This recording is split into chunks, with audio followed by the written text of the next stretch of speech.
मैं अपने को समरी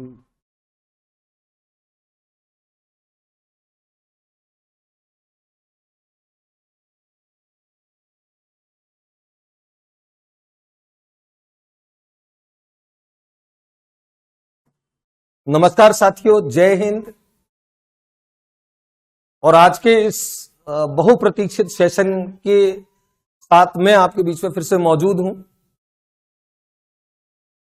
जैसा मैं आपके साथ कल सेशन करके इस बात को बता चुका था कि आज से हम लोग एक नया अध्याय शुरू करने जा रहे हैं और वो नया अध्याय होगा अगले 9 दिन तक हम लोग शिक्षण विधियों के गत वर्षों में आए हुए प्रश्नों को हल करेंगे।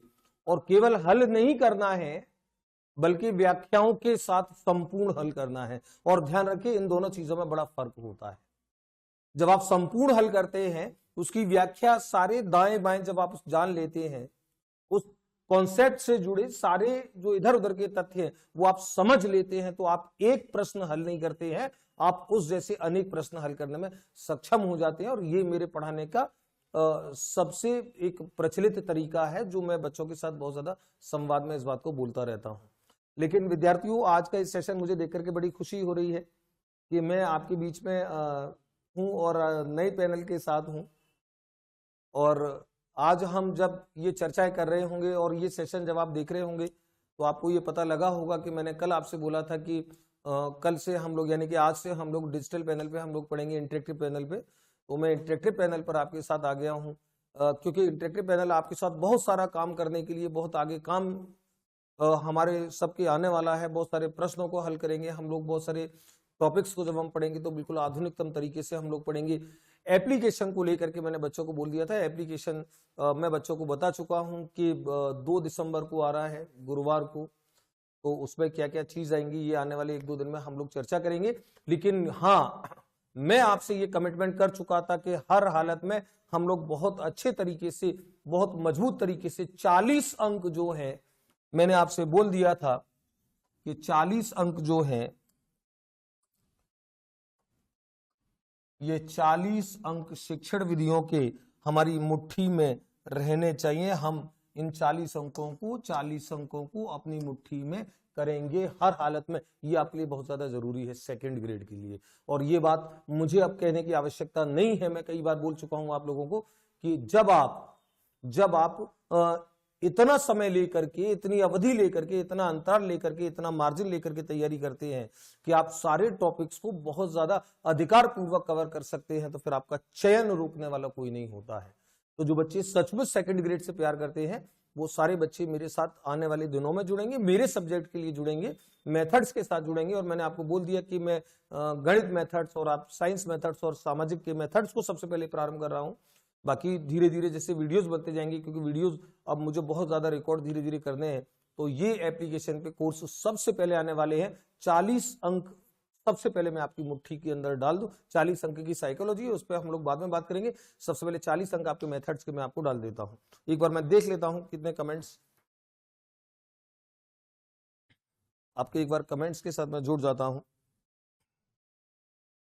क्योंकि स्क्रीन थोड़ा सा दूर है और मैं वो सारे विद्यार्थी जो मेरे साथ इतने दिन से सेशन कर रहे हैं, अब सेशन के साथ वो मेरे साथ जब आएंगे तो निश्चित तौर पर मैं ये चाहूंगा कि उन बच्चों को ये फील आए कि हाँ, वो एक योजनाबद्ध तरीके से अपने दिशा की ओर चल रहे हैं, एक अच्छी दिशा की ओर वो लोग चल पड़े हैं। तो विद्यार्थियों, मैं सेशन किसी कारण से नहीं देख पा रहा हूं अपने मोबाइल में, लेकिन एक बार मैं देख लेता हूं कि आप लोगों के कमेंट्स में देख लेता हूं साइड में होकर के।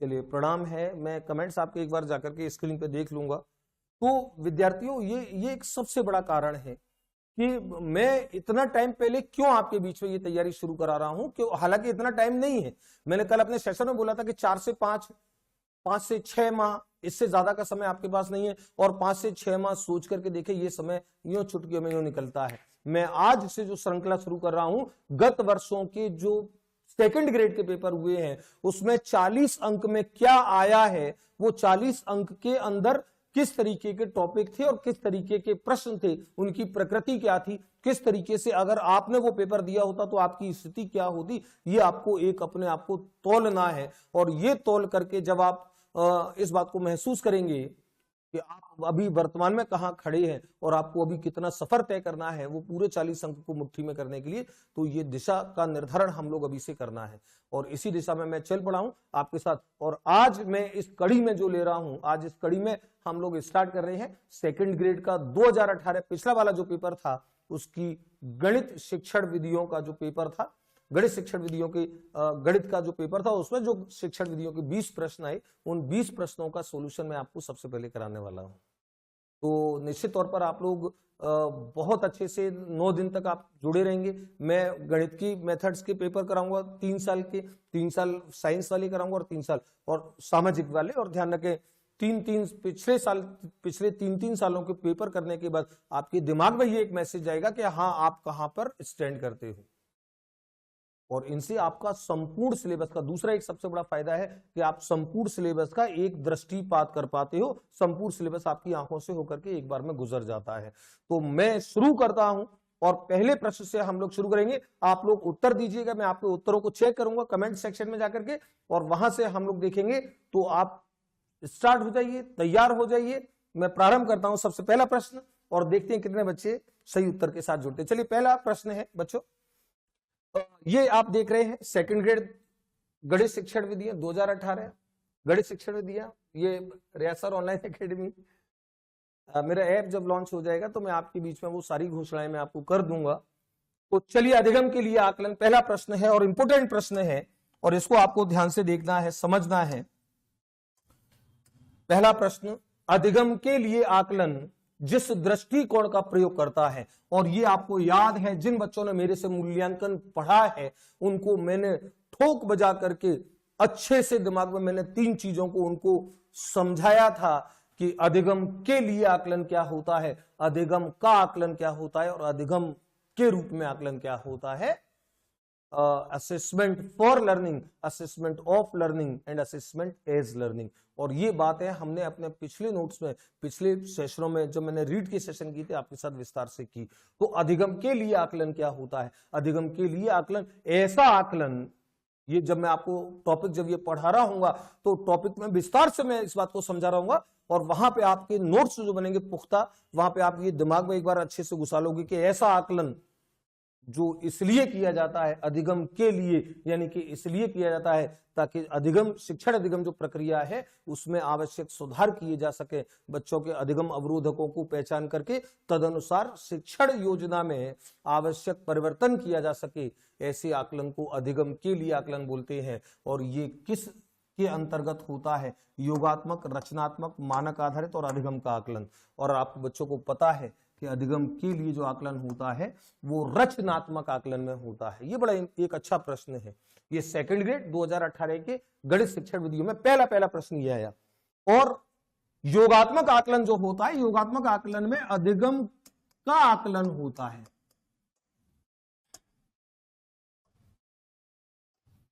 इसमें अधिगम का आकलन होता है। किसमें? योगात्मक आकलन जो होता है, आपको अंतर की सारणी मेरी पढ़ाई हुई याद होगी, और जिन बच्चों ने नहीं पढ़ा है वो अब आने वाले टाइम में जब मेरे से मेथड्स पढ़ेंगे मैं वहां आपको बताऊंगा कि अधिगम का आकलन और अधिगम के लिए आकलन इनमें बेसिकली अंतर क्या होता है और योगात्मक और संरचनात्मक इनमें क्यों बढ़ जाते हैं। योगात्मक आकलन को हम अधिगम का आकलन बोलते हैं और रचनात्मक आकलन को हम अधिगम के लिए आकलन बोलते हैं। तो करेक्ट आंसर हमारा होगा 2। बहुत अच्छे से इसको समझ लीजिए, बहुत अच्छे से इसको दिमाग में बिठा लीजिए, और ये दिमाग में ये भी बिठा लीजिए कि मैं जब आपको पढ़ा रहा हूंगा तो आपको ये बात बहुत अच्छे से समझनी पड़ेगी कि अधिगम के लिए आकलन क्या है और अधिगम का आकलन क्या है। चलिए प्रश्न का उत्तर होगा, अधिगम के लिए आकलन किस दृष्टिकोण का प्रयोग करता है? रचनात्मक आकलन का प्रयोग करता है। पहला प्रश्न। दूसरा प्रश्न ये आपकी स्क्रीन पर, और ये प्रश्न तो बहुत सारे बच्चे जिन्होंने बीएड बीएससी किया है बड़े आराम से इस प्रश्न का उत्तर दे सकते हैं कि पाठ्य योजना के 5 पदीय उपागम के प्रवर्तक कौन थे। तो 5 पदी पंचपदी जो प्रणाली है पाठ्य योजना की, और पंचपदी प्रणाली बहुत फेमस है, बहुत प्रसिद्ध है, और इसके प्रतिपादक थे अनडाउटेडली हर्बर्ट। और ये बहुत अच्छे से बच्चों को पता है, हर्बर्ट की पंचपदी प्रणाली हमने पढ़ी है। पाठ्य योजना, वार्षिक योजना, इकाई योजना में जब आपको पढ़ाऊंगा ये आपके सिलेबस का पार्ट है। गणित शिक्षण विधियों में, सामाजिक शिक्षण विधियों में, विज्ञान शिक्षण विधियों में, हिंदी शिक्षण विधियों में, सभी में ये पार्ट कॉमन है। तो वहां जब हम इसको पढ़ रहे होंगे वहां देखेंगे हर्बर्ट की पंचपदी प्रणाली बेसिकली क्या थी, इसके 5 पद क्या थे और उन 5 पदों में क्या था। तो ये अध्ययन का लंबा एक विषय रहेगा, हर्बर्ट की पंचपदी प्रणाली। बीएड बीएसटीसी का कोई बच्चा अगर हर्बर्ट और हर्बर्ट की पंचपदी प्रणाली से वाकिफ नहीं है तो निश्चित तौर पर ये मान ले कि उसने बीएड या बीएसटीसी अच्छे से नहीं किया है। तो दूसरे प्रश्न का उत्तर अनडाउटेडली हर्बर्ट। तीसरा प्रश्न आपकी स्क्रीन पर, और ये प्रश्न भी अच्छा प्रश्न है। गणित के एक इकाई परीक्षण में 2018 की सेकंड ग्रेड परीक्षा में आया प्रश्न। गणित के एक इकाई परीक्षण में एक प्रश्न पूछा गया कि 4x धन 17y में y का गुणांक क्या है, और एक बच्चा जो इस प्रश्न को देख रहा है वो 4x प्लस 17y इस व्यंजक में ये पता करता है कि y का गुणांक क्या है, और वो इन चारों उत्तर में से कि y का गुणांक 3 है, 2 है, 17y ये 17 है, इनमें से वो सही उत्तर दे लेता है। लेकिन प्रश्न ये नहीं है कि गुणांक क्या है, प्रश्न ये है कि इस प्रश्न के माध्यम से ये मूल्यांकन किसका करता है, किस उद्देश्य का मूल्यांकन करता है, ये सबसे बड़ी बात है। तो ये आपको अच्छे से समझना पड़ेगा। और ये मैं जब आपको शिक्षण के उद्देश्य में आपको बताता हूं तो वहां पर ज्ञान, अवबोध, अनुप्रयोग, कौशल, अभिरुचि, अभिवृत्ति, मैंने जहां आपको सारणियां बनाई हैं मैंने बहुत अच्छे से आपको समझाया है कि बच्चा जब परिभाषित कर ले, बच्चा जब जान ले, बच्चा बता दे, बच्चा पहचान ले, ये ज्ञानात्मक ज्ञान का उद्देश्य का प्राप्ति का सूचक होता है। लेकिन बच्चा जब व्याख्या कर दे, तुलना कर दे, अंतर कर दे, ये सब जो अंतर होते, ये सब जो उद्देश्य होते हैं ये अवबोध के प्रतीक होते हैं। तो बच्चे की समझ यहां पर है, वो 4x प्लस 17y रट के नहीं, इसमें रटने का काम नहीं है, इसमें बताने का काम नहीं है। तो ये y का गुणांक है, अगर बच्चा बता देता है तो ये किसका मूल्यांकन करेगा, ज्ञान का, अवबोध का, अनुप्रयोग का, विश्लेषण का। अनुप्रयोग विश्लेषण उच्च स्तरीय उद्देश्य है, इनकी बात नहीं है। ये मूल्यांकन करेगा अवबोध का। तो अवबोध उद्देश्य इस बच्चे ने प्राप्त कर लिया है। किसी व्यंजक में किसी बीजीय राशि का गुणांक बता पाना उस बच्चे की समझ को, कि वो बीजीय व्यंजकों में समझता है कि गुणांक किसको कहेंगे। और 17y में y का गुणांक 17 है, x का गुणांक 4 है, इसका मतलब बच्चे की समझ है बीजीय व्यंजकों पे, और समझ है इसका मतलब अवबोध उद्देश्य की उसने प्राप्ति कर ली है। ये हम शिक्षण के उद्देश्य जब पढ़ेंगे, विस्तार से जब चर्चा करेंगे तो उसको बहुत अच्छे से देखेंगे। मैं सभी विद्यार्थी जो जुड़े हैं अभी सेशन में, मैं देख पा रहा हूं अच्छे खासे विद्यार्थी जुड़े हैं, उत्तर भी बहुत सारे बच्चे दे रहे हैं। तो आप सभी बच्चों का हार्दिक अभिनंदन है, आपका सभी का स्वागत है। आने वाले दिनों में आप मेरे से जुड़ने वाले हैं लंबे लंबे सेशन के लिए, लंबी पढ़ाइयों के लिए, अच्छी पढ़ाइयों के लिए, ठोस पढ़ाइयों के लिए, और 40 अंक के लिए। जो 40 अंक जो रीट में बच्चे एक एक अंक के लिए तड़प रहे हैं कि वो मेरिट में आ जाएंगे कि लुढ़क जाएंगे, एक अंक की कीमत उनसे पूछो, 40 अंक की कीमत क्या होगी ये आप समझ सकते हो। ये 40 अंक आपको अभी से मुट्ठी में करने हैं। तो चलिए नेक्स्ट प्रश्न में लेता हूं, अगला प्रश्न, और जहां ये प्रश्न भी अच्छा प्रश्न है। गणित शिक्षण में प्रायोजना विधि के सोपान बिना तार्किक क्रम के, ये प्रायोजना विधि के सोपान है। और प्रायोजना विधि के सोपानों को आपने पढ़ा है, मैंने आपको बताया, लिखाया। जब आप जो बच्चे मेरे से पूर्व स्टूडेंट है जो जुड़े हैं, और आने वाले जो नए बच्चे हैं वो आगे जब जुड़ेंगे, उनको मैंने बताया था कि प्रायोजना विधि के जो 6 सोपान होते हैं उनका क्रम क्या होता है, वो किस क्रम में होते हैं। और सोपान का मतलब ये होता है, सोपान का मतलब एक सीढ़ी होता है जिनका अपने एक निश्चित क्रम होगा, पहला पहले पे ही आएगा, दूसरा दूसरे पे ही आएगा, वो स्थान परिवर्तन नहीं कर सकते, परस्पर स्थान परिवर्तन नहीं कर सकते। तो आपको याद है सबसे पहला जो 6 सोपान थे, सबसे पहला होता था परिस्थिति उपलब्ध कराना, परिस्थिति उपलब्ध कराना या परिस्थिति उत्पन्न करना, ये सबसे पहला होता है। और जब आप एक अध्यापक जब बच्चों के सामने परिस्थिति उत्पन्न कर देता है प्रोजेक्ट विधि के लिए, तो बच्चे उन परिस्थितियों में से चयन करते हैं एक प्रायोजना का, प्रोजेक्ट का। तो दूसरा होता है प्रोजेक्ट का चुनाव, यानी कि दूसरा होगा ये दूसरा होगा। और जब प्रोजेक्ट का चयन हो जाता है, प्रायोजना का चयन हो जाता है, तो फिर बनती है प्रायोजना की रूपरेखा, प्रायोजना का कार्यक्रम। ये जो 6 हमने सोपान पढ़े थे आपको अच्छे से पता है। तो तीसरा जो आएगा प्रोजेक्ट का चुनाव, उद्देश्य तय करना, तीसरा प्रोजेक्ट की रूपरेखा तैयार करना, ये थर्ड आएगा। और थर्ड आएगा, तो जब रूपरेखा तैयार हो जाती है तो फिर चौथा सोपान होता है, चौथा काम होता है, चौथी सीढ़ी होती है प्रायोजना विधि की, कि आपने जो प्रायोजना की रूपरेखा बनाई है अब आप उसे क्रियान्वित करेंगे, उसका क्रियान्वयन करेंगे, एग्जीक्यूशन ऑफ प्रोजेक्शन। तो कौन सा आएगा? प्रोजेक्ट का अवलोकन, प्रोजेक्ट का मूल्यांकन, प्रोजेक्ट का क्रियान्वयन, ये आपका चौथा आएगा। ये चौथा सोपान होता है। और जब प्रोजेक्ट का क्रियान्वयन करते हैं, और ये आपको अच्छे से पता है कि जो अभिलेख संधारण होता है, लेखा जोखा होता है, वो सबसे लास्ट में होता है। बीच में पांचवा सोपान आएगा प्रोजेक्ट का मूल्यांकन, ये पांचवा आएगा। और तो फिर ये हो जाएगा आपका सबसे लास्ट छठवां। तो आपका क्रम बनेगा सी ए डी। आप देखिए सी से स्टार्ट कौन से हो रहे हैं? तो ये तो सी से स्टार्ट ही नहीं हो रहे, ये तो कैंसिल हो गए। तो सी ए डी, चलिए 3 यहां तक है। तो सी ए डी थर्ड है, उसके बाद फोर्थ है बी, तो फोर्थ बी, इसमें भी बी आ रहा है। पांचवा है प्रोजेक्ट का मूल्यांकन एफ, तो यानी कि एफ पहले आएगा, ई बाद में आएगा। करेक्ट आंसर होगा ये, करेक्ट आंसर होगा तीसरा, CADBFE। ये प्रायोजना विधि के 6 सोपान होते हैं। तो प्रायोजना विधि क्या होती है, प्रायोजना विधि के सोपान कितने होते हैं, प्रायोजना के प्रकार कितने होते हैं, ये जब हम शिक्षण विधियां पढ़ रहे होंगे। और ये शिक्षण विधियां गणित में भी हमको पढ़नी है, विज्ञान वालों को भी पढ़नी है, सामाजिक विज्ञान वालों को भी पढ़नी है, हिंदी वालों को भी पढ़नी है, ये सारे विद्यार्थियों को पढ़नी है। प्रोजेक्ट विधि शिक्षण विधियों में ये बड़ी इंपोर्टेंट विधि होती है। एक बाल केंद्रित विधि इसको मानते हैं। बच्चे जहां पूर्ण स्वतंत्रता के साथ बच्चे काम करते हैं, कौशलात्मक पक्ष का विकास करने वाली विधि होती है। ये सारी विशेषताओं को हम लोग बाद में पढ़ेंगे। चौथे प्रश्न का करेक्ट आंसर होगा थर्ड। अगला प्रश्न आपकी स्क्रीन पर, गणित की किसी एक ही शाखा के विभिन्न प्रकरणों के मध्य सह संबंध कहलाता है। मैं ये चीज देख करके बड़ा खुश हूं कि 293 बच्चे इस वक्त मेरे साथ मौजूद हैं। 300 क्रॉस कर गए ये जबकि आपकी सेकंड ग्रेड परीक्षा अभी आई नहीं है, विज्ञप्ति नहीं आई है। तब अगर आप बच्चों के अंदर ये शौक है कि आप अपने सिलेबस को लेकर के अभी से गंभीर हैं और अभी से एक दृढ़ तैयारी के साथ चलना चाहते हैं, तो समझ लो आपके सिलेक्शन को फिर कोई रोकने वाला नहीं है।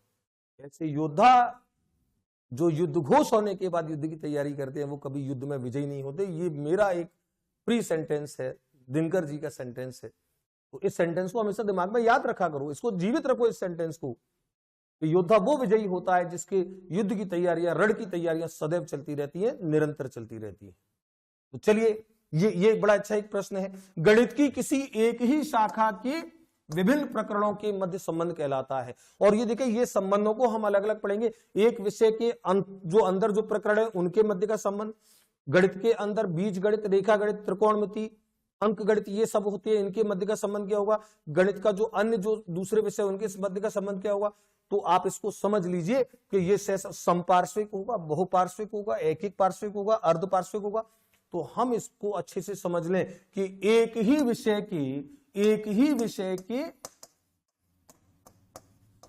विभिन्न प्रकरणों के मध्य का जो संबंध होता है, जो अंतः प्रकरण होते हैं, उसके अंदर के प्रकरण होते हैं, वो हमेशा समपार्श्विक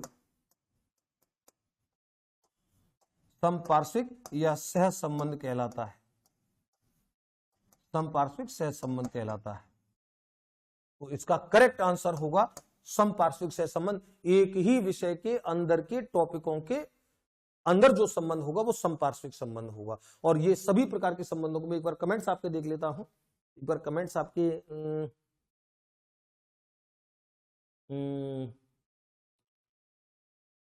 2 तारीख में कोर्स लॉन्च हो रहा है। मैंने जो कमेंट्स आपको दिख रहे हैं थोड़े से, मुझे वो फॉन्ट साइज छोटा है, तो एक बार मैं सोच रहा था कि आपके कमेंट्स भी मैं साथ साथ देख लूं। तो मैंने आपको बता दिया है कि कोर्स हमारा जो आ रहा है वो कोर्स ऐप हम चालू करेंगे। 2 तारीख से चालू हो रहा है हमारा एप्लीकेशन, और उसका नाम क्या होगा, उसका स्वरूप क्या होगा, उसमें क्या क्या होगा, ये सारी चीजों पे विस्तार से मैं चर्चा करूंगा आपके साथ। इन्हीं सेशनों पे हम लोग बात करेंगे। आपको अच्छी सी पता है, मैं इस बात को बोल चुका हूं। चलिए, तो नेक्स्ट सवाल एक बार हम लोग देखते हैं। ये बड़ा अच्छा प्रश्न है। और मैंने आपको बताया रीट, एक बच्चों ने मुझे बहुत ज्यादा प्रश्न पूछा कि सर रीट की शिक्षण विधियों में और सेकंड ग्रेड की शिक्षण विधियों में मूलभूत अंतर क्या है, कितना ज्यादा मैटर है, क्या अंतर है, किस अंतर के साथ हमको चलना है। तो गणित की शिक्षण विधियां जो आपने रीट में पढ़ी थी वो आपके लिए यहाँ आधार का काम करेंगी, लेकिन आपको अभी आगे बहुत जाना पड़ेगा सेकंड ग्रेड में, क्योंकि यहाँ पर संदर्भ जो बनेंगे वो प्राय सेकेंडरी, माध्यमिक और उच्च माध्यमिक कक्षाओं को लेकर के बनेंगे। वहां पे जो रीट में संदर्भ थे वो प्राथमिक और उच्च प्राथमिक कक्षाओं को लेकर के थे। दूसरा, सिलेबस जो है, सिलेबस पहले से ज्यादा है, लगभग 30 से 40% सिलेबस ज्यादा है, और उस सिलेबस ज्यादा में भी जो पुराना सिलेबस है उसमें भी संदर्भ नहीं है, तो आपको काफी कुछ मेहनत करनी है। कुछ चीजें जैसे ये प्रश्न एक बार देखें, गणित के उपयोगितावादी दृष्टिकोण, हम दो दृष्टिकोण प्रमुख तौर पर गणित में देखते हैं, एक तो शुद्धवादी दृष्टिकोण, एक उपयोगितावादी दृष्टिकोण के अनुसार निम्न में से कौन सा कथन सही नहीं है। तो प्रश्न पूछ रहा है कौन सा कथन सही नहीं है, इसका मतलब 3 कथन सही है, तो एक कथन जो सही नहीं है वो कौन सा होगा, इसके लिए 3 सही कथन भी हम टिक करते जाएंगे। तो एक बार देखें, उपयोगितावादी गणित समस्या समाधान का एक उपकरण है, इसको अभी होल्ड पे रखो। अगर आप ये डिसीजन नहीं ले पा रहे हो कि ये कथन सही है कि सही नहीं है, इसको होल्ड पे रख दो। गणित वास्तविक जीवन की परिस्थितियों का मॉडल प्रस्तुत करता है, इसको भी होल्ड पे रखो। गणितीय सिद्धांतों को समझने की बजाय यह सीखना ज्यादा महत्वपूर्ण है कि गणित प्रश्न हल कैसे हल करे, और गणितीय प्रश्न कैसे हल करें, यह सीखने से बजाय ज्यादा महत्वपूर्ण है कि अंतर्निहित सिद्धांतों को सीखा जाए। अब प्रश्न ये है कि उपयोगितावादी की बात है, और उपयोगितावादी और शुद्धवादी में एक मूलभूत अंतर होता है। शुद्धवादी प्योर मैथमेटिक्स जो होता है वो गणित के बेसिक्स पे ध्यान देता है, और उपयोगितावादी जो होता है वो, जैसे हम निगमन और आगमन की बात करते हैं, आगमन सैद्धांतिक तौर पे चलता है, निगमन समस्याओं के हल, तीव्र हल प्रस्तुत करने की दिशा में चलता है, और वो जो निगमनात्मक जो होता है उपयोगितावाद उससे जुड़ा होता है। तो निगमनवादी चिंतन में ये होता है कि समस्या का हल मिले, और उसके पीछे का लॉजिक क्या है, उसके पीछे का बेस क्या है, वो इंपोर्टेंट नहीं होता है। तो गणित समस्या समाधान का एक उपकरण है, ये बात कहता है। हमसे पूछ रहा है कथन सही नहीं है, ये कथन सही है, उपयोगितावादी दृष्टिकोण के अनुसार सही है, ध्यान रखो। हम बात करें, ये हमको ध्यान रखना, उपयोगितावादी दृष्टिकोण।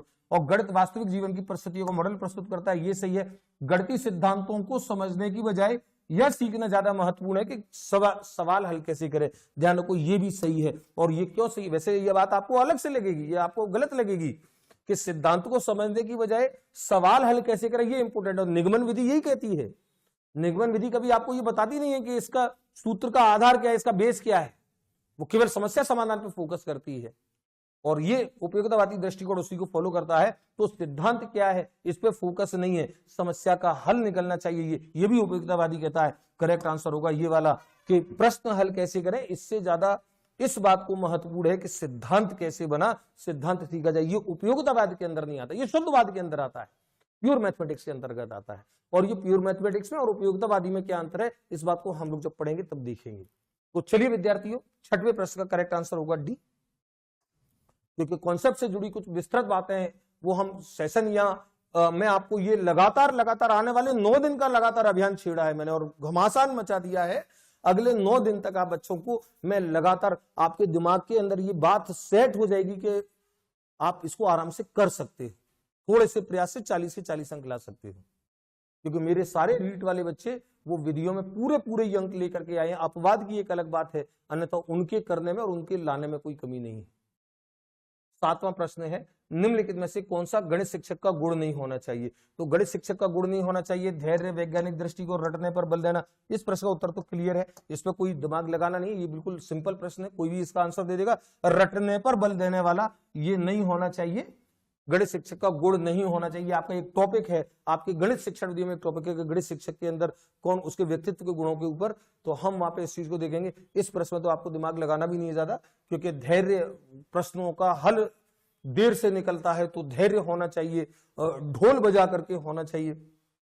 वैज्ञानिक दृष्टिकोण, ये तो पूरा बैंड बजा करके होना चाहिए वैज्ञानिक दृष्टिकोण। और गणित विषय पर अधिकार, ये भी ढोल बजा करके होना चाहिए। रटने पर बल, ये उसके व्यक्तित्व का गुण नहीं है। अगला प्रश्न है 8वां, निम्नलिखित में से कौन सा ब्लूम द्वारा प्रदत्त शैक्षिक उद्देश्यों के वर्गीकरण के ज्ञानात्मक पक्ष का सर्वोच्च उपक्षेत्र है। आपको पता है जो शिक्षण उद्देश्यों का वर्गीकरण जो किया, उसमें ज्ञानात्मक पक्ष का जो वर्गीकरण किया था वो ज्ञानात्मक पक्ष का ब्लूम ने किया,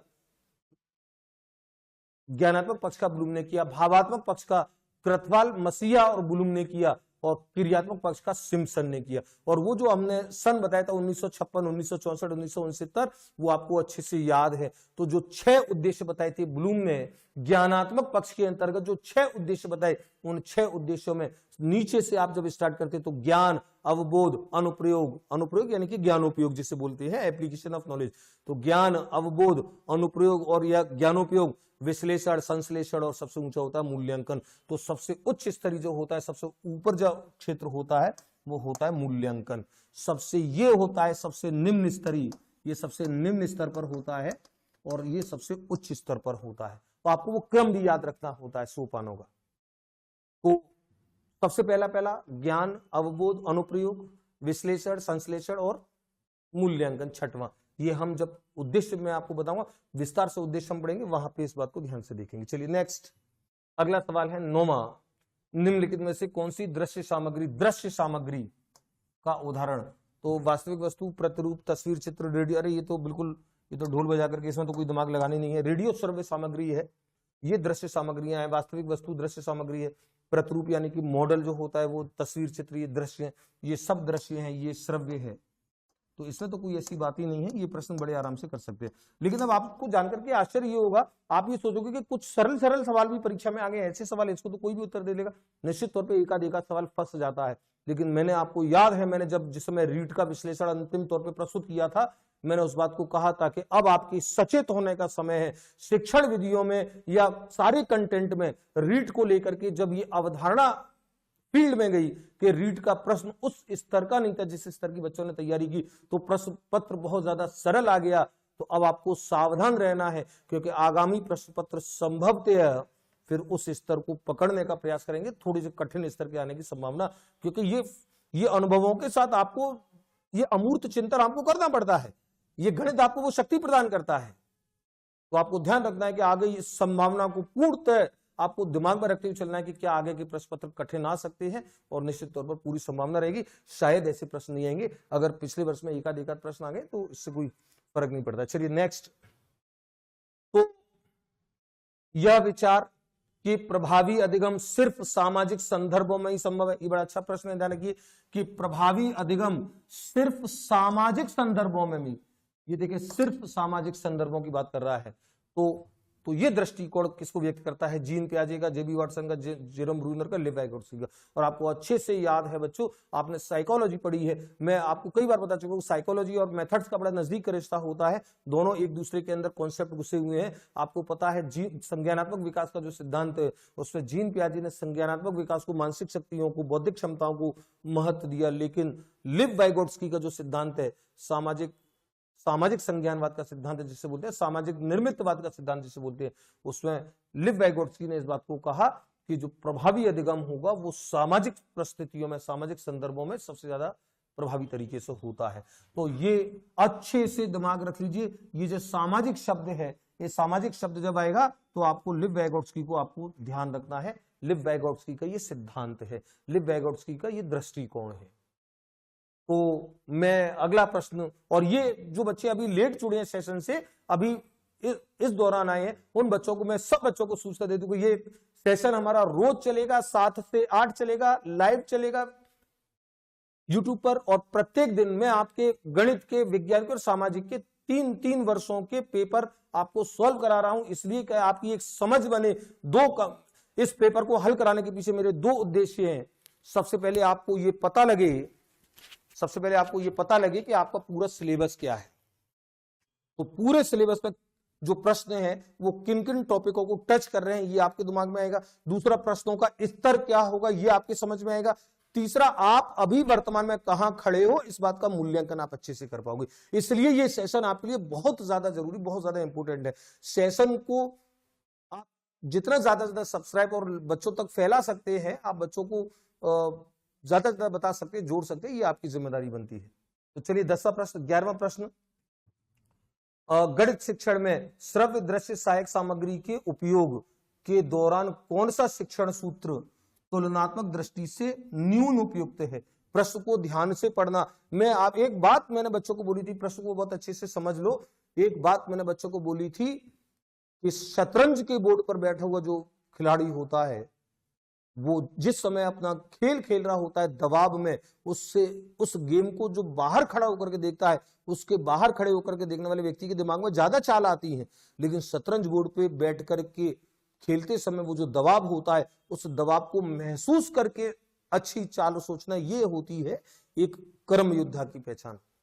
तो बाहर खड़ा होकर के तो कोई भी बता सकता है कि ये चाल ऐसे चलेगा, तो लेकिन बैठ करके देखो। तो कई बार क्या होता है, ये बात मैं इसलिए बोल रहा हूं कि कई प्रश्न ऐसे होते हैं जो आपको अच्छे से समझ आपकी बन चुकी होती है, लेकिन वहां परीक्षा का जो दबाव होता है, उस दबाव में आप कई बार बिखर जाते हो, वैचारिक तौर से बिखर जाते हो। प्रश्न को ध्यान से नहीं पढ़ पाना, ये उसका एक सबसे बड़ा प्रतीक होता है। अब प्रश्न पूछ रहा है तुलनात्मक दृष्टि से न्यून उपयुक्त है, यानी कि उपयुक्तता में है लेकिन सबसे कम उपयुक्त किसको हम मानेंगे। और बात चलिए, संदर्भ चल रहा है श्रव्य दृश्य सामग्रियों का, सहायक सामग्रियों का, सब श्रव्य दृश्य। तो आप देखें बहुसंवेदी अनुभव, ये तो ढोल बजा करके होता है, ध्यान रखो ये ढोल बजा करके होता है बहुसंवेदी अनुभव। सरल से कठिन की ओर, अभी इस पर डिसीजन लेंगे। ज्ञात से अज्ञात की ओर, ज्ञात से अज्ञात की ओर, जो ज्ञात वस्तु होती है उस ज्ञात वस्तु से आप एक अज्ञात किसी निष्कर्ष तक की ओर जाते हो। सर्व दृश्य सामग्री आपके सीखने सिखाने की प्रक्रिया में, और होता तो सरल से कठिन भी है, होता अनिश्चित से निश्चित भी है। और इन दोनों में अब आप देखेंगे तो ज्यादा उचित जो होता है, ज्यादा उचित होता है अनिश्चित से निश्चित की ओर, सरल से कठिन। सरल सामग्री जो होती है उससे आप एक कठिन किसी अधिगम तक पहुंचने का प्रयास करते हो। सबसे न्यून जो उपयुक्त होगा वो अनिश्चित से, ये दो तो ढोल बजा करके बिल्कुल सही है। इनमें और इनमें डिसीजन लेंगे तो अनिश्चित से निश्चित की ओर ये न्यून उपयुक्त है, क्योंकि जो सामग्री जो आपके सामने वो निश्चित है और उससे आप एक अनिश्चितता की ओर जाते हो, तो ये आपका तुलनात्मक तौर से कम उपयुक्त माना जाएगा। अगला सवाल नेक्स्ट, इकाई उपागम के तो ये तो इकाई उपागम के प्रतिपादक, ये तो ढोल बजा करके सब बच्चों को पता है, मॉरिसन, H.C. मॉरिसन। इसमें कोई समझने की बात नहीं, ये भी सीधे सीधे, ये तो सीधे सीधे आपसे आपके ज्ञान का मूल्यांकन करने वाला प्रश्न है। ये पता करता है कि आपको कितना याद है। ऐसे प्रश्नों को हम टेंशन वाला नहीं मानते हैं, हम टेंशन वाला प्रश्न मानते हैं जहां हमको सोचना पड़ता है, जहां हमको निर्णय लेना पड़ता है, निर्णयात्मक प्रश्न जो होते हैं। तो चलिए 12वां प्रश्न, अगला प्रश्न हम देखेंगे 13वां प्रश्न। निम्नलिखित में से कौन सा कथन प्राथमिक स्तर पर, और ये मैं बच्चों को बोल चुका हूं कि जब भी प्रश्न आए गणित का प्राथमिक स्तर पर, गणित का उच्च प्राथमिक स्तर पर, गणित का माध्यमिक स्तर पर, गणित का उच्च माध्यमिक स्तर पर, आपको स्तर ध्यान में रख करके उत्तर सोचना है। ये आपके लिए सबसे बड़ी जरूरी है। तो माध्यमिक स्तर को ज्यादा टच करेगा, लेकिन नीचे के जो स्तर के सवाल रहेंगे उनसे भी कनेक्ट आपको होना पड़ेगा, क्योंकि माध्यमिक स्तर का सेकंड ग्रेड का जो टीचर होता है वो उन्हीं बच्चों को पढ़ाता है जो प्राथमिक और उच्च प्राथमिक स्तर से पढ़ करके आए होते हैं।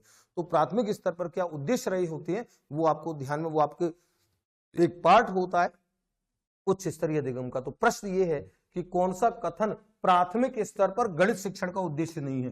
तो गणित शिक्षण का उद्देश्य प्राथमिक स्तर पर नहीं है। तो देखो पहला देखें, गणित में रुचि विकसित करना ताकि वो तीक्ष्ण प्रयासों से पढ़ने के लिए तैयार हो जाए। तो ये तो प्राथमिक का ढोल बजा करके होता है कि प्राथमिक स्तर पर, और हमसे पूछ रहा है प्राथमिक का नहीं है। तो ये तो प्राथमिक स्तर पर बच्चे की गणित में रुचि बने, बच्चा गणित को सीखने के लिए तैयार हो, तत्पर हो, उस मानसिकता में आए, ये तो प्राथमिक स्तर का उद्देश्य गणित का होता ही होता है। जीवन के विभिन्न व्यवसायों से संबंधित समस्याओं के समाधान की योग्यता, ये थोड़ा गड़बड़ दिख रहा है, इस पे अभी हम बात करेंगे। क्योंकि व्यवसाय जो होते हैं वो प्राथमिक स्तर वाले बच्चों, प्राथमिक स्तर का आप समझ रहे हैं 1 से लेकर के 5वीं कक्षा, उम्र बनेगी कितनी, 6 से लेकर के 10-11 साल तक का बच्चा। तो 6 वर्ष से लेकर के 10 या 11 वर्ष तक का बच्चा व्यवसाय की बात नहीं करता है, ये गड़बड़ में है। गणित की दुनिया में खुशी से प्रवेश करना, ये प्राथमिक स्तर का ढोल बजा करके होता है। शीघ्रता शुद्धता से गणना करना, ये भी हम प्राथमिक स्तर से जोड़ सकते हैं। ये जो विकल्प है, ये विकल्प आपका गलत है, ये प्राथमिक स्तर का उद्देश्य नहीं है। इस उद्देश्य को आप उच्च माध्यमिक और उच्च स्तरीय गणित का उद्देश्य आप मान सकते हो, वहां पे आप ले सकते हो। और अगर यही प्रश्न उच्च माध्यमिक स्तर के लिए अगर होता तो हम व्यवसायों से इसको जोड़ते, फिर इन छोटे छोटे उद्देश्यों से नहीं जोड़ते। ये आपको विशेष तौर पे ध्यान रखना है। तो चलिए 13वां प्रश्न, करेक्ट आंसर होगा आपका बी।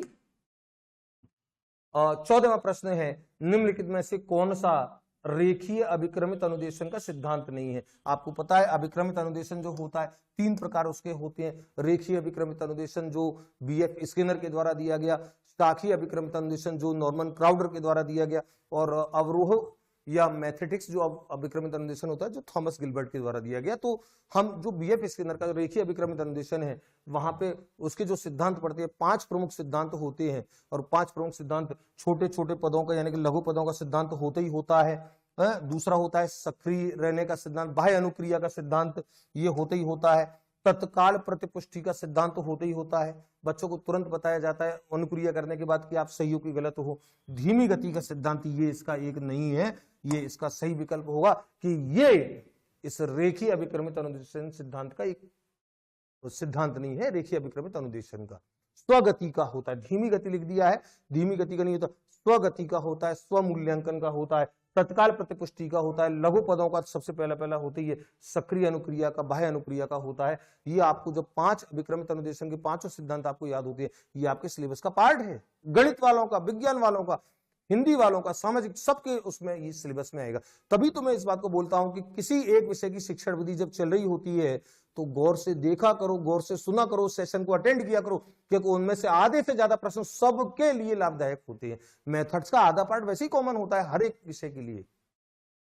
तो 14वां प्रश्न करेक्ट आंसर होगा आपका ये। चलिए नेक्स्ट है 15वां प्रश्न। 20 प्रश्न आएंगे आपके, साइकोलॉजी में 20 आएंगे, मेथड्स में 20 आएंगे, तो इसका मतलब मेथड्स और साइकोलॉजी की टक्कर बराबर की, तो आपको 40 अंक उसमें लाने, 40 अंक इसमें लाने हैं। और हमने इस बात को बोल दिया कि 40-40 दोनों पे काम करेंगे, लेकिन क्रमबद्ध तरीके से काम करेंगे। वो मुट्ठी में आपके होना चाहिए, एक एक अंक के लिए आपको मेहनत करनी है।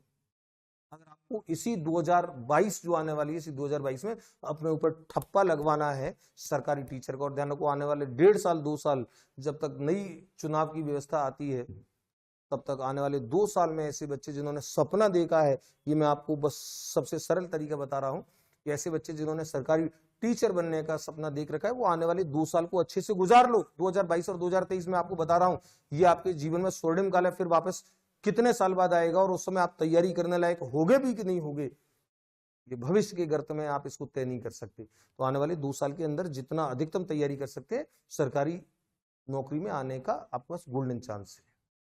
तो प्रश्न एक बार देख लें, निम्नलिखित में से कौन सा एक प्रेरणादायी गणित अध्यापक का कथन नहीं है? मतलब जो प्रेरणा देने वाला अध्यापक होता है, गणित का अध्यापक, उसका कथन नहीं है। कौन सा एक? इसका मतलब 3 है। तो कौन सा एक कथन गणित के प्रेरणादायी अध्यापक का नहीं है? इसका मतलब 3 है। एक बार तय कीजिए।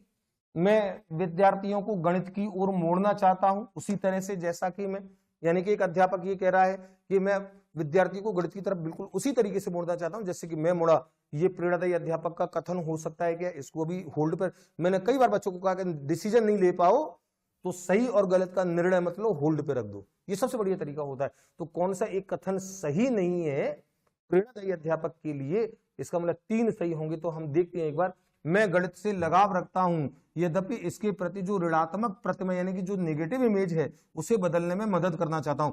तो ये तो प्रेरणादायी अध्यापक का ढोल बजा करके है, ठोक बजा करके है, कि जो नेगेटिव सोच बच्चों की गणित के प्रति है उसको बदलने में बच्चों की मदद करना चाहता हूं। ये तो एक प्रेरणादायी गणित अध्यापक का सबसे बड़ा वो है।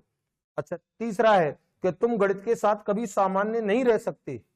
एक अध्यापक ये कह रहा है, ये गड़बड़ यही दिख रहा है। मैं विद्यार्थियों को ये दिखाना चाहता हूं कि गणित एक दिलचस्प विषय है, ये भी प्रेरणादायक का है। अब ए और सी में से आप देखें, एक प्रेरणा देने वाला अध्यापक जिसको नहीं बोलेगा वो कथन ये होगा, आंसर सही होगा ये वाला। और ये इसका मतलब ये भी गणित के एक प्रेरणादायी अध्यापक का है कि मैं विद्यार्थी को गणित की तरफ मोड़ना चाहता हूं, जैसे मैं मुड़ा, मैं बच्चों के दिमाग में से नेगेटिव इमेज खत्म करना चाहता हूं, ये भी प्रेरणादायी है। और विद्यार्थियों को ये बताना चाहता हूं कि गणित एक इंटरेस्टिंग सब्जेक्ट है। ये तीनों प्रेरणादायी की है। लेकिन तुम गणित के साथ कभी सामान्य नहीं रह सकते, गणित टीचर का काम नहीं है। मैं कई बार बच्चों को जब गणित शिक्षण विधि पढ़ाता हूं, मैंने बच्चों को बताया कि बहुत सारे गणित के टीचर ऐसे होते हैं, आपने देखे होंगे, आपने शायद भुगते भी होंगे, जो गणित पढ़ाते समय बच्चों के दिमाग में ये एक फोबिया भर देते हैं कि गणित इतना कठिन विषय कि तू कभी गणित सीख नहीं सकता, तेरा बाप नहीं सीख सकता, ये बच्चों को बोल देते हैं। उसको बड़े एकदम जैसे एक भागो, अच्छा तू गणित पढ़ेगा, अच्छा ये इसका नाम गणित है, इसका नाम, वो बच्चे के दिमाग में एकदम भय बैठने लगता है कि यार इसका नाम गणित है, गुरुजी बोल रहे हैं, इसका मतलब ये कोई भारी भरकम आइटम है, ये क्या है, खतरनाक आइटम है। तो ऐसा ये प्रेरणादायी अध्यापक का नहीं है। बच्चों को इंटरेस्टिंग बनाए, सरल बनाए। नेक्स्ट अगला 16वां प्रश्न 2018, ये पूरा पेपर ले लिया मैंने 2018 का, और 2018 की सेकंड ग्रेड का पूरा पेपर। आज जो बच्चे इस पेपर, कल मैं 2016 वाला लूंगा, आगे के पेपर, तो हर साल के पेपर आपके दिमाग में एक इमेज आपके दिमाग में बनाएंगे कि हाँ अब आपको करना क्या है, आगे की योजना क्या बनानी है। तो प्रश्न है, निम्नलिखित में से कौन सा शुद्धवादी, देखिए वहां आपने उपयोगितावादी का था और ये शुद्धवादी प्योर मैथमेटिक्स की बात है, का गणित के प्रति दृष्टिकोण नहीं है। इसका मतलब 3 प्योर मैथमेटिक्स के अंतर्गत आते। प्योर मैथमेटिक्स जो गणित की बेसिक्स पे ज्यादा बात करता है, जो वो निगमनात्मक पद्धति उपयोगिता वाली बात को नहीं करता। तो कौन सा एक नहीं है? इसका मतलब 3 है। यह एक वस्तुनिष्ठ तथ्यों पर आधारित है, डिसीजन नहीं ले सकते, होल्ड पे रख दो। यह तर्क का अध्ययन है, ये तो बिल्कुल है। क्योंकि शुद्ध जो गणित होता है, प्योर मैथमेटिक्स, वो तर्क की बात, बेसिक्स की बात करता है। यह सावधानी, शुद्धता एवं सुंदरता की प्रणाली है। यह समस्याओं को हल करने का साधन है। अब आप ध्यान से देखो कि गणितज्ञों का, प्योर गणितज्ञों का गणित के प्रति दृष्टिकोण नहीं है। तो चौथे को देखो, ये समस्याओं को हल करने का एक साधन है। नहीं, गणित को केवल समस्याओं के हल का एक साधन नहीं माना जा सकता, एक विषय नहीं माना जा सकता कि केवल समस्याओं को हल करे। और आपको याद है, जिन बच्चों ने मेरे से शिक्षण विधियां पढ़ी हैं, उन बच्चों को बहुत अच्छे से याद होगा इस बात का कि गणित की प्रकृति जब मैं बच्चों को लिखाता हूं, गणित की क्या प्रकृति, और आपके सेकंड ग्रेड का फर्स्ट टॉपिक यही है, गणित का अर्थ, परिभाषाएं, गणित की प्रकृति। वहां पे आप लोग पढ़ते हो कि गणित जो होता है वो केवल समस्याओं के हल करने का ही एक साधन नहीं है। गणित केवल एक विषय नहीं है। गणित आपकी सोच का गणितीकरण करता है, आपकी सोच का तार्किकीकरण करता है, आपकी सोच को एक तर्कवाद की ओर ले जाता है। आप हर बात में क्यों और कैसे का प्रयोग करते हैं। तो केवल समस्याओं को हल करने की बात प्योर मैथमेटिक्स नहीं करता, उपयोगितावादी मैथमेटिक्स करता है। तो ये तीनों हैं, ये नहीं है, ये शुद्धवादी गणितज्ञों का गणित के प्रति दृष्टिकोण नहीं है। 16वें प्रश्न का डी। और नेक्स्ट, निम्नलिखित में से कौन सी गणित शिक्षण हेतु प्रभुत्ववादी शिक्षण व्यवस्था है। प्रभुत्ववादी की बात हो रही है। प्रभुत्ववादी शिक्षण व्यवस्थाएं वो होती हैं जो अध्यापक केंद्रित होती हैं, शिक्षक केंद्रित होती हैं, जहां पे बच्चों को स्वतंत्र अनुक्रियाएं करने का अवसर पर्याप्त नहीं मिल पाता, जहां पे बच्चे अपने प्रयासों से, अपनी सोच से नहीं सीखते हैं, अध्यापक उनको नियंत्रण में करता है, वो प्रभुत्ववादी होते हैं। समस्या समाधान व्यूहरचना, व्याख्यान व्यूहरचना, अनुसंधान व्यूहरचना, समूह पर चर्चा। और आपको पता है कि बच्चे सक्रिय इसमें रहते हैं, स्वयं के प्रयासों से सीखते हैं, अनुसंधान ह्यूरिस्टिक विधि में सीखते हैं, समूह परिचर्चा में सीखते हैं बच्चे। ये जो व्याख्यान विधि होती है, ये व्याख्यान विधि प्रभुत्ववादी मानी जाती है, शिक्षक केंद्रित मानी जाती है। ये आपको बहुत अच्छे से पता है। आपको रिचार्ज कर रहा हूं मैं, बिल्कुल ध्यान रखो। ये 9 दिन तक इतना रिचार्ज कर दूंगा कि वापस आप अपनी लेत पकड़ लोगे, एक उसमें आ जाओगे। और ये भी मैं आपको बता दूं कि गणित शिक्षण विधियों के प्रश्न जब हो रहे हैं तो विज्ञान और सामाजिक वाले देखे, आधे प्रश्न आपके काम के हैं। जब विज्ञान के चल रहे होंगे तो गणित वाले उसको देखेंगे, सामाजिक वाले, और जब सामाजिक के चले होंगे तो ये दोनों देखेंगे, क्योंकि आधे प्रश्न जो है वो सबके कॉमन है। तो आपको नए प्रश्न जानने का अवसर मिलेगा गत वर्षों के पेपर से। तो एक बार मैं पेपर पूरा करा लूं, फिर उसके बाद मैं फिर जो बच्चों को बता चुका हूं, बार बार बता रहा हूं कि गुरुवार से हम लोग स्टार्ट करने वाले हैं। आपको ऐप डाउनलोड कौन सा करना है, क्या उसका वो रहेगा, सारा डिटेल ये मैं आपके साथ 2-3 दिनों में, आने वाले 2-3 दिनों में शेयर करता रहूंगा। विस्तार से पढ़े, अच्छे से पढ़े, ठोस तरीके से पढ़े और सेशन को। नेक्स्ट 19वां प्रश्न, निम्नलिखित कथनों में से कौन सा कथन गणित की प्रकृति से संबंधित नहीं है। ऐसा कौन सा, और ये मैंने कहा कि गणित की प्रकृति तो आपका फर्स्ट टॉपिक है। आप अगले जो वर्षों के, जो अन्य वर्षों के जो पेपर आप देखेंगे उसमें देखेंगे प्रश्न इसमें किस किस टॉपिक से ज्यादा है, दूसरों में किस किस टॉपिक से ज्यादा आ रहे हैं। प्रश्नों का स्तर देखेंगे, कठिनता का स्तर देखेंगे। तो गणित की अपनी एक भाषा होती है, गणित की प्रकृति से संबंधित नहीं है, और नहीं है का मतलब 3 है, और कौन सा है इसका मतलब 3 नहीं है। ये ध्यान रखना होता है आपको, ये प्रश्न को अच्छे से पढ़ करके, क्योंकि बच्चे कई बार नहीं है और है इस अंतर को नहीं देख पाते, सीधे विकल्पों पर टूट के गिरते हैं और आते हुए को भी गलत करके आते हैं। और ये आप समझ लेते, ये रीट नहीं है। सेकंड ग्रेड में सबसे बड़ा आपका माइनस पॉइंट, सबसे बड़ा जो आपके लिए खतरे की घंटी है वो ये है कि नकारात्मक अंकन है, निगेटिव मार्किंग है। तो ऐसे टल्लेबाज जो लड़के थे, टल्लेबाज जो स्टूडेंट थे, जो अनुमान से लगा करके और 122, 125, 130 लाए हैं कुछ प्रश्नों के उत्तर अनुमान से लगा करके, उनको भी पता है कि कितने प्रश्नों के उत्तर, तो नेगेटिव में कुछ कटना नहीं था। ध्यान रखो, यहां हर प्रश्न के साथ आपको सेकंड ग्रेड और फर्स्ट ग्रेड में सावधानी से चलना होगा, क्योंकि आपका एक गलत उत्तर, आपको आता हुआ प्रश्न और उसका उत्तर आप अगर गलत देकर के आते हो और वही आपका 10 में आपकी सिलेक्शन न होने का कारण बनता है, तो जिंदगी भर अपने आप को माफ नहीं कर पाओगे। तो मैं इस बार एक बार देख लूं कौन सा संबंधित नहीं है, इसका मतलब 3 है प्रकृति के। तो गणित की अपनी एक भाषा होती है जिसके माध्यम से पद, प्रत्यय, चिन्ह, सूत्र इत्यादि विकसित होते हैं। ये तो प्रकृति ढोल बजा करके है, ठोक बजा करके, आपको पता है बहुत अच्छे से। गणित में सामान्य अनुमान मतलब जनरलाइजेशन, सामान्यीकरण भी जिसको बोलते हैं, का क्षेत्र सीमित होता है। सीमित लिखा है, ये गड़बड़ है, ध्यान रखो, इस पे भी हम बात करेंगे। गणित सार्वभौमिक विषय है, ये ढोल बजा करके होता है। गणित के माध्यम से जो निष्कर्ष निकाले जाते हैं उनके आधार पर पूर्वानुमान संभव है। ये बिल्कुल गणित का एक विशिष्ट गुण होता है, गणित की प्रकृति का। तो ये तीनों ढोल बजा करके हैं, ये इसका करेक्ट आंसर होगा कि गणित में सामान्य अनुमान का क्षेत्र सीमित होता है, सीमित नहीं होता है, विस्तृत होता है, काफी असीमित होता है। आप जनरलाइजेशन जो है गणित में बहुत आराम से और असीमित कर सकते हैं। तो इन्होंने जो कथन को सीमित किया है, लिमिटाइज किया है, ये इसकी प्रकृति को नहीं दर्शाएगा गणित का। ये 19वां प्रश्न है। तो मैं समझ रहा हूं कि बच्चे अभी 1133 बच्चे हैं। इसका मतलब आप सेशन से प्यार कर रहे हैं, इसका मतलब आप मुझसे प्यार कर रहे हैं, इसका मतलब आप अपने विषय से प्यार कर रहे हैं, और सबसे बड़ा इसका मतलब आप अपने लक्ष्य से प्यार करते हैं। तो आप अपने टारगेट, अपने उद्देश्य, अपने सपने से प्यार करते हैं। तो मैं फिर आपको बता रहा हूं कि इस सपनों को देखने का हक सबको होता है, लेकिन सपने पूरे करने का जो सौभाग्य होता है वो हर किसी को नहीं मिलता है। ये सौभाग्य अपने नाम करना है। लास्ट प्रश्न की ओर आता हूं, इस एक संदेश के साथ आता हूं कि इस लास्ट प्रश्न के साथ मेरा ये वाला जो पेपर है, ये वाला पेपर कंप्लीट हो जाएगा। जो बच्चे अभी फिर जुड़े हैं, जो लेट जुड़े हैं, मैं उन बच्चों को वापस बता दूं, आप प्रत्येक दिन मेरे साथ ठीक 7 बजे YouTube पे जुड़ने वाले हैं, और आप YouTube पे जुड़ेंगे। हम डेली प्रश्नों को सॉल्व करेंगे, अच्छे से सॉल्व करेंगे, और हर प्रश्न आपके लिए एक आपके नोट्स में जाएगा, आपके लिए एक आगे परीक्षा जब होगी आपके बहुत ज्यादा काम आने वाला एक दस्तावेज की भांति होगा। तो कल से 7 बजे से आप प्रत्येक दिन जुड़ेंगे। गत वर्षों के सेकंड ग्रेड के सारे पेपरों को हम ये निपटा देते हैं। हमको पता लग जाएगा कि सिलेबस में क्या क्या है, प्रश्न कैसे कैसे आते हैं, और हमारी औकात क्या है, हम कितना इसमें कर सकते हैं, और अभी हमको कितना करने की आवश्यकता है। इन 3 उद्देश्यों को लेकर के मैंने ये टेस्ट सीरीज चालू की है। अच्छे से इनको देखिएगा और अच्छे से इस पर बात कीजिएगा। चलिए, तो नेक्स्ट मैं लास्ट प्रश्न लेता हूं, और लास्ट प्रश्न आज के इस पेपर का 2018 सेकंड ग्रेड गणित का जो पेपर आया, और ये सारी शिक्षण विधियों के लिए भी आधे से ज्यादा प्रश्न उपयोगी थे। चलिए, एक अच्छा प्रश्न है। सिकंदर ने ईसा से 327 ईस्वी पूर्व भारत पर आक्रमण किया। यह उदाहरण दर्शाता है गणित का जीव विज्ञान के साथ सह संबंध। अच्छा, इस प्रश्न का उद्देश्य ये कि आप गणित का संबंध दूसरे विषयों के साथ जोड़े, क्योंकि आपका एक टॉपिक है, और सभी विषयों में गणित का अन्य विषयों से संबंध। जब विज्ञान शिक्षण विधि पढ़ेंगे तो विज्ञान का अन्य विषयों से संबंध, सामाजिक विज्ञान शिक्षण विधि पढ़ेंगे तो सामाजिक विज्ञान का अन्य विषयों से संबंध, वो सब में है।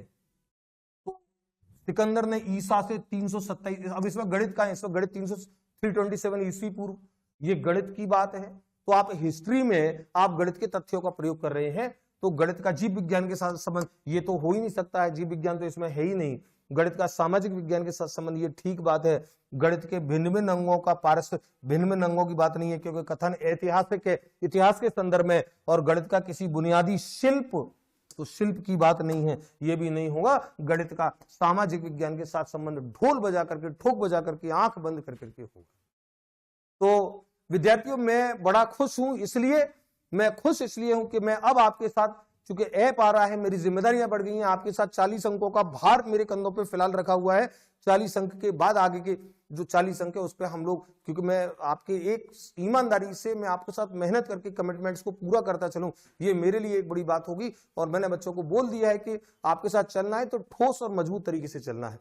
तो जितना ज्यादा से ज्यादा आप इसको शेयर कर सकते हैं, इस वीडियो को कीजिए, उन बच्चों को जोड़िए जिनको आप चाहते हैं, जो आप बच्चे आपके मित्र हैं, और ज्यादा से ज्यादा उनको बताइए। और अगले 9 दिन तक लगातार इस घमासान में मेरे साथ जुड़े रहिए। इन्हीं 9 दिन के अंदर आपके मोबाइल में मेरा ऐप होगा, 2-3 दिन के अंदर ऐप होगा, उसमें कंटेंट मैं अपलोड कर ही रहा हूं, कंटेंट्स पढ़ा रहा हूं, कुछ टेस्ट सीरीज आपकी सारी डली रहेंगी। तो हम लोग बड़े मन के साथ एक दूसरे से जुड़ने वाले हैं, एक सपना लेकर के जुड़ने वाले हैं, और आपके उस सपने को, जो आपने देखा है, उस सपने को मैं भी देखने का प्रयास करूंगा, और उसको आपके अंदर उस सपने को जीवित रखने का प्रयास करूंगा, और उस सपने को प्राप्त करने में आपकी मदद देने का प्रयास करूंगा।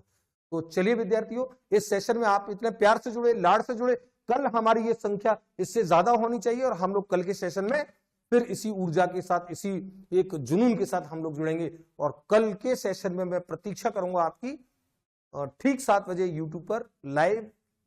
धन्यवाद साथियों, जय हिंद, जय भारत। और आपके जो कमेंट्स होंगे उसके मैं देख करके, कोई स्क्रीन दूर है, मैं जवाब आपके कल के सेशन में शामिल करूंगा। जय हिंद साथियों।